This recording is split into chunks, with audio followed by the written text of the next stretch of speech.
Evening. দেখো আমি বৌদি দীপন পান্ত সবাই মিলে গেছিলাম আমাদের বাজারে সরস্বতী পুজোর বাজার করতে। আর সেই বাজার থেকেও পিছন মানে আমাদের লেগে আছে কখন ঠাকুরকে কোলে নেবো। নিজে নড়তে পারে ঠাকুর কোলে নেবে।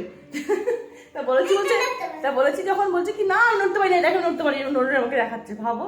তো আমরা বাজার তো প্রচন্ড ভিড় ছিল, তাই ব্লগ আর তুলতে পারিনি, শর্টসও তুলিনি। এখন ঘরে ঢুকছি ঠাকুরকে নিয়ে, তাই ভাবলাম তোমাদের সঙ্গে শেয়ার করি। আর কালকের জন্য আমরা খুবই এক্সাইটেড, কালকে খুব মজা করবো পুজোতে, তাই না বলি? কালকে তো আমাদের বাড়িতে সুন্দর নিয়মও আছে। এই বাড়িতে ও বাড়িতে কোনো নিয়ম নেই, পুজোও হয় না, কিন্তু এ বাড়িতে পুজো হয়, তাই সব আমরা এখানে এনজয় করবো প্রতি বছরের মতো। আবার বাড়িতে রাখ, সাবধানে উঠবি কিন্তু, মাম্মা আমাকে উড়ু দাও, উড়ু দাও।